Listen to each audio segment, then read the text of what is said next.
it's insane.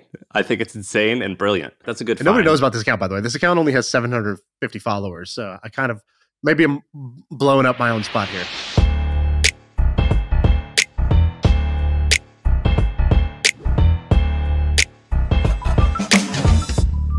All right, what's up? It's time for the first ever Friday Quickie. This is a little idea me and Sam had where we share basically the little things that we saw this week that were either the best article, the best tweet, the best, little video that we saw. Normally, this is stuff we just only share in our group chat.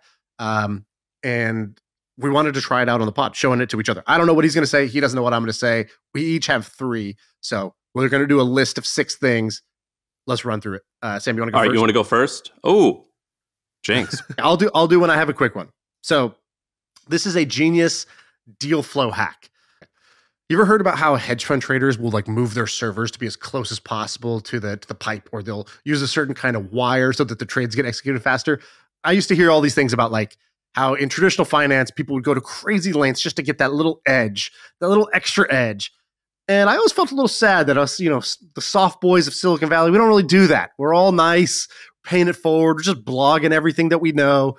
There's no like kind of, real secrecy, real ruthless secrecy about things until I saw this. So our buddy Sully tweeted this out, that there is a company that started to help VCs improve their deal flow. So he was like, basically every VC knows deal flow matters. Normally the way you do it is you're hosting dinners or conferences, or you go on podcasts, or you make, a Patagonia vest that you give away, shit like that. But they were like, the problem is you don't know what deals you're not hearing about.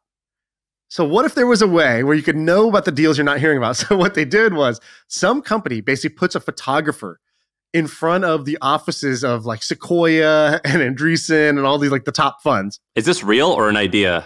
I think this is real. So when people are leaving the office, they're like, hey, do you want a picture in front of the Sequoia thing? I'll send it to you. They take a picture because it's a great moment for the entrepreneur. Oh, this is when we pitched Sequoia. And they're like, great, what's the name of your company? And they're like, awesome. And they basically sell that list to all the other funds. It's like, hey, did you know these guys are out raising? They were talking to Sequoia. And he's like, I heard about this and I thought it was amazing. Genius deal flow hack. He's like, the VC who told me about it was like, we don't pay for this, but I know it exists and others do. I think that's brilliant. What do you think? I think it's brilliant. I think it's insane. I think it's insane and brilliant. There's another version of this that I follow. There's a Twitter account called like Stealth something. And it's anytime somebody who had like working on something new or stealth, blah, blah, blah. Anytime they change that to like the name of a project, it immediately tweets out, this person just announced they're doing this thing. And so you could reach out to them and be like, hey, that's really cool. I like what you're doing. What's the name of that handle? All right. So that account is called Stealth Co Spy. So if you go to @Stealth Co Spy, it's a real-time notification of anytime like people, it also tracks like LinkedIn. Like if you leave a company that they consider like a high trajectory, like fast growth startup, it's like this person's leaving to do something new. You could see it. So like, for example, the last tweet was, Julia is now building in stealth mode. She's the ex-data science director from GitHub, and she lives in Boston. Here's her LinkedIn. She just announced, or she just posted that she's working on something new that's in stealth. This is awesome. Or it'll be like, Noah comes out of stealth. He's got a platform for no-code SDK tooling for enterprise LLM applications. Here's the link. Here's his LinkedIn. This is awesome. All right, that's a good find. Nobody knows about this account, by the way. This account only has 750 followers. So I kind of, maybe I'm blowing up my own spot here. This is a good find. There's also that for when people remove their employer off of their Twitter handle or their LinkedIn, and they'll be like, this person's now available. I like this. All right, let me give you another one.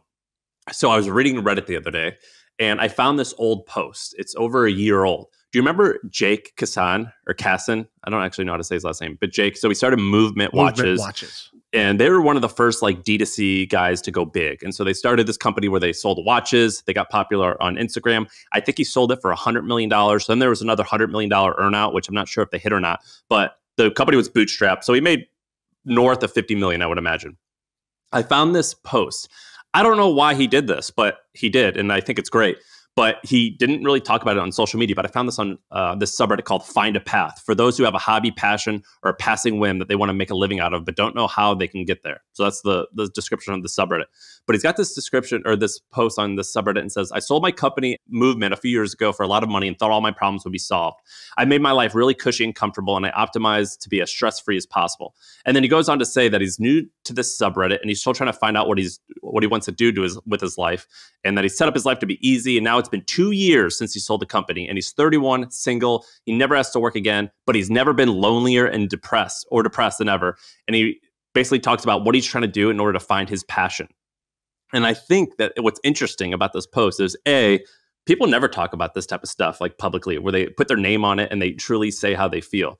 That's fascinating. And B, you see his replies of people saying, like, asking him different questions. And he goes through really detailed replies of what he's trying to do. So he's like, I love video editing and making movies. So now I bought a camera and I took a YouTube class and I'm trying to learn how to take pictures and film new videos and chop them up or whatever.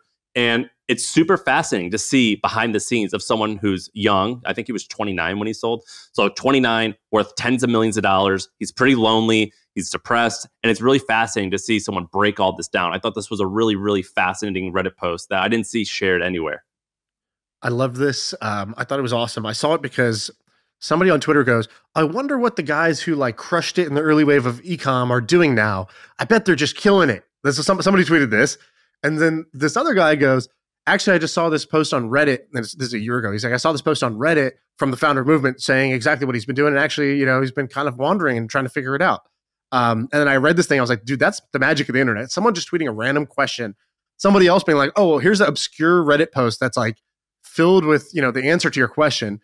And also just that this guy, I almost felt bad. I didn't bring this up on the pod because I was like, it's kind of personal. Maybe he doesn't want this on blast. I mean, he posted it publicly on Reddit, so I guess it's fair game, but he's being very vulnerable. He's like, I'm lonelier than ever. I'm deeply depressed and I'm trying to figure it out. But props to him for doing that and doing it with his name on it. Because he could have very easily just like done this same thing and just say, I sold my company. He didn't have to say who he was. So, respect to him for doing that. I really, really appreciated that. I think it's awesome. I think that this is a problem that not a lot of people go through, but it's really fun for people who are dreaming of making money or who want to sell their company. What happens on the other side? I think someone described this thing as called the second mountain. So you've climbed the first mountain, but you still need another mountain to climb. And he talks about, they're like, why don't you start another company? He was like, well, in the past, money and ego were the huge motivators for me. And those motivators are gone now. And so whatever I do next, I need to find fulfillment and to help others in some way. And so I think it's really interesting. All right, what do you got? All right, number 3, I'm going to do the Hormozi bump. Okay, so Alex Hormozi, friend of the pod, good dude. He bought a company recently, Skool, from another guy who has been on the pod talking about Skool, the original founder of it, Sam Ovens. So that's like his new thing. And that was like, he tweeted out, he's like, this is the biggest bet I've ever made. I'm investing a bunch of money into this. And now he's wearing a Skool hat on every interview he goes on and every video he creates. And he's, trying to promote Skool. It's an awesome product. Skool's really good. I've never used it. You actually used it? Yeah, it's a good product. That guy, Sam, is very savvy and it's a very good product. Yeah. And so basically it's it's like a community building tools. You can create a paid community and people can join it on there. It looks like it's heavy in like the affiliate marketing, like drop shipping type of game. When I went and browsed like the top communities that were on the site or whatever. Anyways, I think it's a good investment. So I was curious, how much of a bump do you think Skool got in web traffic after Hormozi did it? Because obviously he's doing it with this belief that, hey, I've just spent 2 years plus building my audience, huge audience of entrepreneurial people. And I'm going to invest in this thing, and then I'm going to try to use my weight to drive traffic. So I can, this is very much the same strategy I've used, which is you could buy something at a fair price, knowing that you have a growth lever to bring more traffic to the site. So I'm curious, how much do you think it went up? So I'll give you the befores. Yeah, what was the before? So before was, let's say, web traffic was in, let's say 3 months ago. If I was, let's say, no, 1, 2, 3, 4, 5. 5 months ago was at about 8 million in monthly visitors. What do you think it is?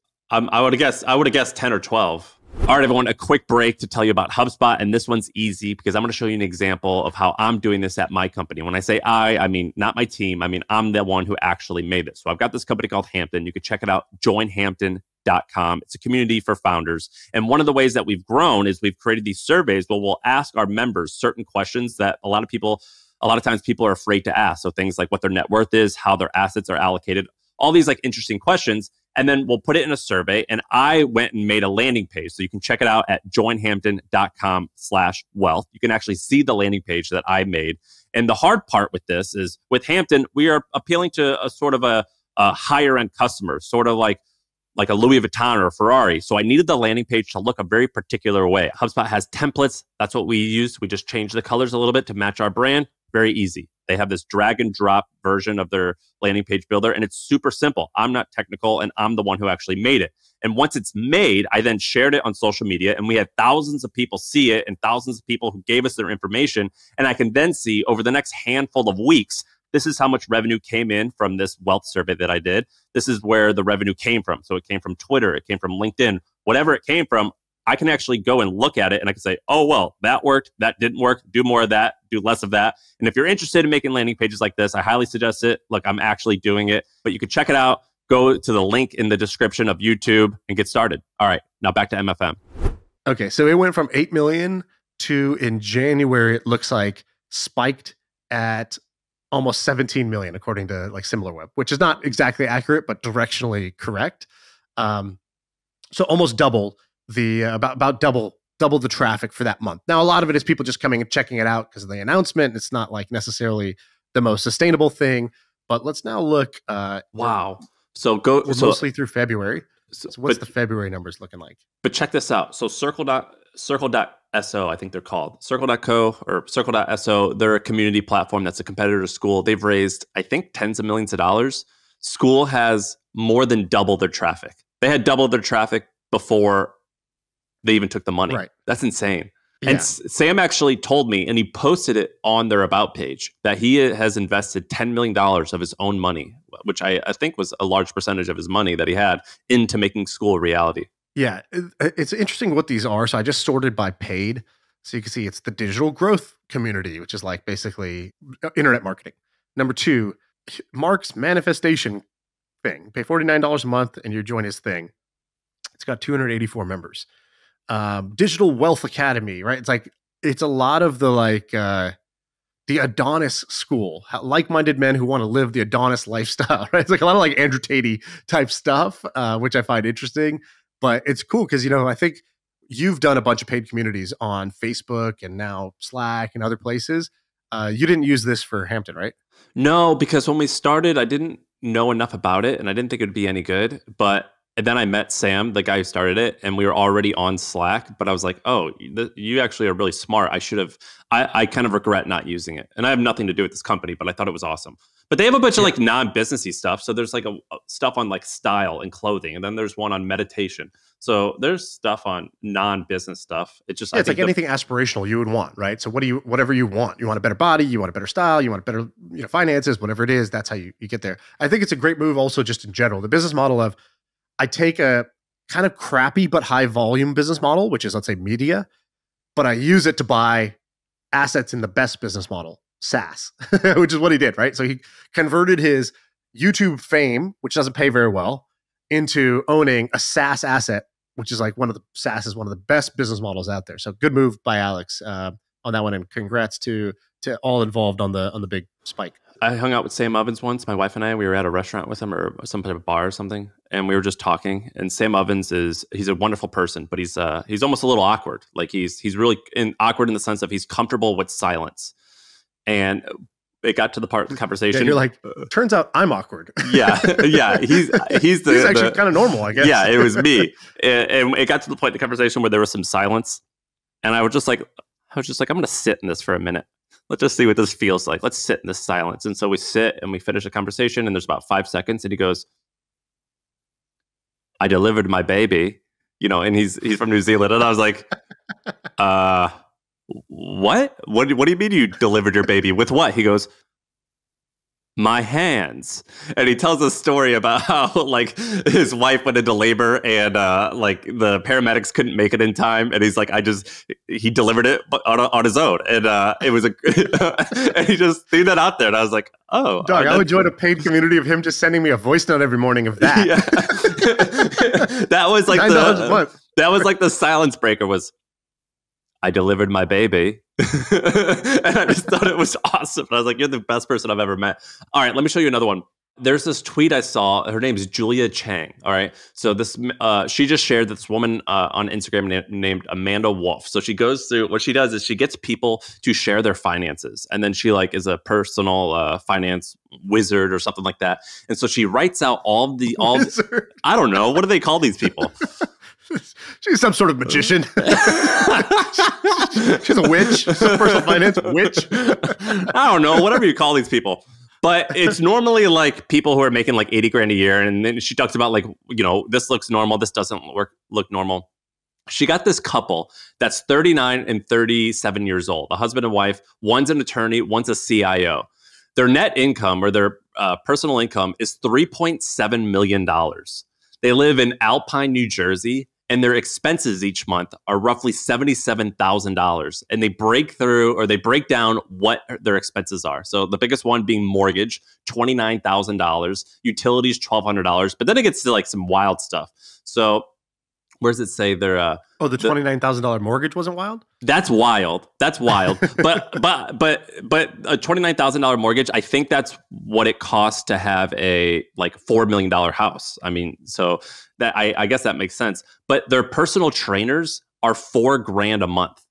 And she breaks down all these expenses. And I thought it was really fascinating to see kind of like what these people are spending on and like basically how you can make almost $4 million a year and you're not really saving a lot of money at all. It's pretty ridiculous how much these people spend. And so they are able to invest. So they invest like something like $1 million a year. So that's a ton of money. But then she kind of like shows that off in a weird way where she's like, look, they only have $2,300 left over each month after they invest $1 million each year. But it's kind of ridiculous to see like these expenses. Sorry, the mortgage for $29,000 is $5.2 million at a 4.25% interest rate. But pretty crazy, right? To like see these expenses of 80 grand a month. And so what does she do? I see it all written out with nice handwriting here. Does she just like cross it out at the end and be like, no, start over, change this? Like what's the punchline of this? What does she take? What's the takeaway? Well, her takeaway was just basically like, I don't think her takeaway is important. She's just like crazy, right? Yeah, it was just like crazy. I mean, I don't think that her takeaway is actually that interesting to me. But I do think that $4,000 a month in personal trainers is ridiculous. But a nanny, $10,000. Their kids' school, $2,500. Kids' tutors and coach is $3,000. My takeaway is just, if they live in Alpine, New Jersey, I bet they work in Manhattan then. Just that lifestyle out there, even if you are making close to $4 million a year, it is really hard to get terminal velocity out to the point where you don't actually have to work anymore. So in order to not work and spend $1 million a year, you have to have something like $25 million liquid. I think that would be the number, or right around there if you want to withdraw 3% of your money every month. A year. And so in order to like actually save up that amount of money, even when you're earning almost $4 million in the Manhattan area, really, really challenging if you live the life like these types of people. And I thought that was wild. Yeah, I think that's the key is if you want to spend $29,000 a month on your mortgage, if you want to spend 10 grand on your nanny, another, basically $8,000 on miscellaneous and personal trainer, $6,000 a month on shopping, right? Like the shopping is separate from like just on shopping, fun, and dining out is $4,000, $4,000, and $6,000, right? So like $14,000 a month on shopping, fun, and dining out. I don't know. If you're not having fun with the shopping and dining out, maybe don't spend another $4,000 on the fun, right? Like this is just excessive spending for that level of income, I think. I agree, but it's just interesting. I think a lot of people who earn that amount of money, by the way, I think they spend that way. I think the real takeaway of this is whoever posted this is just good at social media. They're like, how do I enrage everybody? Okay, let me post this. Because all this is just engagement bait, right? Everyone in the comments is just like, oh man, what the fuck? Like, I can't believe this. This is not real. These people are so out of touch. They get like so angry about it. Dude, I know so many people who live like this, by the way. I know a lot of people who live like this, who make multi-millions and they spend Almost all of it. I know a lot of people who earn millions of dollars a year and they still live almost paycheck to paycheck. It sounds crazy, but I know people who do that. What's it like having dumb friends? You are the average of those 5 people you're spending time with. Those 5 idiots that are somehow burning $4 million a year. Dude, it's insane, man. If you live in the East Coast, man, it's insane. You spend a lot. All right, you do one, and then I have one more. All right, my last one, quick one. Did you see this Liquid Death marketing campaign that they did? No. Oh, okay, genius. So Super Bowl was a couple weeks ago, and they were like, hey, all right, how do we want to do an ad. We want to hijack this marketing moment, but we don't want to buy a $6 million Super Bowl ad. So they put on eBay, they called it the biggest ad ever. And they go, we have a national run of 500,000 Liquid Death cases, and it's the side of this box. And you can have this ad space. It costs you $6 million to get in front of 110 million people on the Super Bowl, but 200 million people are going to walk through the doors of these retailers and see our Liquid Death thing. Pretty big leap of faith, by the way, that all of those people who attend a grocery store will look at this ad, but whatever. And they auctioned it off. Coinbase ends up buying this thing for $500,000. So they get first like pump 1 of PR in the marketing community because marketers are like, oh, so smart. Then pump 2 was Coinbase actually pays them $500,000 to buy the ad space. So they got $500,000 off this thing that was just excess inventory for them anyways. And then pump 3 was the news that somebody actually bought it. And they got 3 hits out of this thing. Very smart marketing by Liquid Death. Dude, the guy who started Liquid Death, he came on our podcast, I think 2 years ago. So they were getting going, but they were still big, but they weren't this big. And if I remember correctly, his background was he worked at an agency. And my takeaway from the podcast was basically when you're selling water, the product's not that important. It's just water. And I don't think it tastes particularly different than any other water. But he was just like, I'm really good at advertising and I'm going to do all of these funny things in order to get eyeballs. And I would not have predicted that would have worked. And it has. He's completely crushed it. His name's Mike. I don't know his last name, actually. I just remember him being Mike. I don't know how you pronounce it. But if you can go back and listen to that pod, it's really good. He was really fascinating. Yeah, that was a few years ago, and they were a lot smaller than now. They're like prepping for an IPO or something like that. It's pretty crazy.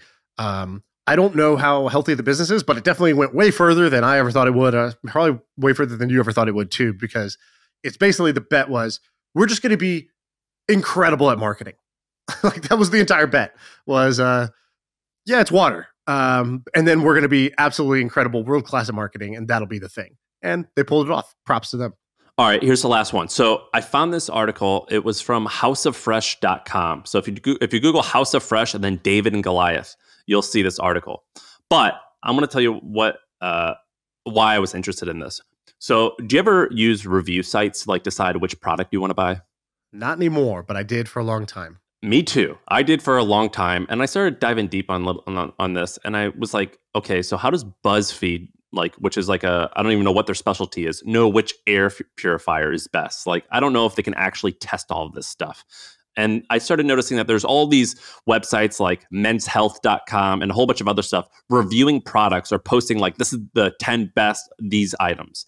And I'm like, I don't think that they actually review these things, but maybe I'll trust them. Well, I read this article, and at this point, I'm not going to trust any of them. So let me give you like a little breakdown. So this company that wrote this, houseoffresh.com, they're a small company, and all they do is they review air purifiers. And that's all they do. And they're like a missionary in the mercenary game, meaning most of the people who review air purifiers, they're just like BuzzFeed, and they're just like, look, we can rank on Google. So we're just going to like read a bunch of Amazon reviews, and we're going to like pick the one that looks best, and we're going to put that at the top of our list. Whereas these other guys, House of Fresh, they actually buy the products, and they're not given it. So they're not like owed good coverage to any of the manufacturers, and they test it out, whatever. Well, they did this big article explaining how review sites work. And so the takeaway is basically 16 companies. So it's like Meredith, which owns a whole bunch of different magazines, Dotdash, which owns a whole bunch of stuff, BuzzFeed, Penske Media, who we talked about in a podcast. They own all this stuff. And they basically, 16 media companies get 3 billion clicks per month. And they basically dominate Google. And it's really hard for any small company getting into the review space in order to, they can't actually rank high because these 16 companies control the whole thing. But this article went and dived deep into how they're doing reviews. They basically hire a freelancer just to like go out and do whatever, and then they post the article on their websites. But then they each own like 50 different websites. They'll post it across all the other websites, and they don't actually show how they're doing the reviews. And the takeaway is that they're really likely what they're doing is they just go to Amazon and they just review what Amazon people have actually said, and they just aggregate those, curate them, and put that into their article. And it's not a great way in order to like find out actually what's best, because you're trusting someone else versus going out and doing the research. And I read this article, and my takeaway was two things. One, I don't trust any website now that's doing reviews. But number two, I only trust a few of them. There are a few. So I used to trust Wirecutter. Now I'm nervous about trusting them because they're owned by the New York Times, and so it's owned by much larger companies. So I think they have different incentives. Besides that, there's very few companies out there who I trust for reviews. I go to Reddit, but that's even hard. But I think there's actually an opportunity to create some type of trusted review website. I don't know how exactly you could do that and get big, but I'm pretty certain you could still do that while remaining small. But there's a whole bunch of like these niche websites that used to talk about really interesting stuff. There was one for VPNs. There was one for mattress companies. And then the mattress company like Casper did, or the large VPN companies, they go and actually buy the review sites and they put their link up top. And so at this point, I'm skeptical of the entire industry. And this made me not trust any reviews. And I've already written lots of articles about how Amazon reviews, most of them, or a lot of them, are total bullshit. I used to have friends that would make products and they'd be like, hey, I'm going to make this product free on Amazon. Will you buy it? So it says that you're a proper customer, and then just give me 5 stars. It's all a circle jerk. And I don't trust any of the reviews online at this point. And it makes me very skeptical. 100% agree. This is crazy. It's gotten completely out of hand. This is, so it's the main way that or not the main way. It's one of the major ways that news sites actually stay in business, is that they basically sell their SEO juice to the highest bidder. This is for everything like what you're talking about, air purifiers, but also mattresses, but also everything. It's all just SEO hacks. So for example, if you want to find the best mattress and you Google best mattress, you're not going to find the best mattress. You're going to find who is the best at SEO. Which mattress company is the most aggressive at SEO is the only answer you get when you Google best mattress. And I'm totally with you. I wish there was a better solution to this, because there's more products than ever. And you do want to find out if they're any good or which one to buy. It's just that you can't really trust any of the current solutions. I actually think that there's probably something you could do with a combination of video and subscription. So what I would do is I would say, hey, we're calling out the BS that exists in this space. We're going to do a subscription product. You pay for this and you're going to get access to like the super high quality reviews. Only like conscious consumers will do it. And so you start small, but again, it's like The Athletic. So you're going to get people to actually care enough to pay. And then you tell them like, look, because you pay, now you get no bias in the results. We are not going to take affiliate commissions anywhere. And I think if you drew the line there would be a market for that. Maybe you could even let people sort of share their subscriptions so that a bunch of people could chip in and basically say, cool, I want access to, and it's $100 for all of us in order to make the economics work. I completely agree. That's the solution. Is somebody's got to say, I'm going to choose a different business model. I'm not going to get paid on my affiliate links. And that's the person that would end up getting trusted, because their incentive is not to just push, affiliate products. You know how there's that infographic or image where it shows that like 4 companies or 5 companies own like 80% of the food in the grocery store? Yes. That's what this article has. They have one of those infographics where it's basically 16 media companies: Hertz, Dotdash, Bustle, Ziff Davis, the Arena Group, Red Ventures, and a handful of others. And it shows all of the companies and titles that they own. And you scroll through this and you're like, those are all supposed to be the reputable ones. And right. I'm like, I don't trust any of this anymore. And so it almost makes me a little bit of a conspiracy theorist when it comes to this stuff. And it completely ruins like my browsing experience, because now I see this stuff and I'm like, I can never go to those websites in order to get reviews. And so it kind of opened up my eyes. It's kind of interesting. You can see it at House of Fresh. Just Google House of Fresh, David versus Goliath. Very fascinating article that has kind of changed my opinion on review sites. And they do a huge breakdown. All right. Is that the pod for our, what are we calling it? Quickie Friday? The Quickie. The Quickie. All right. That's it. That's the pod.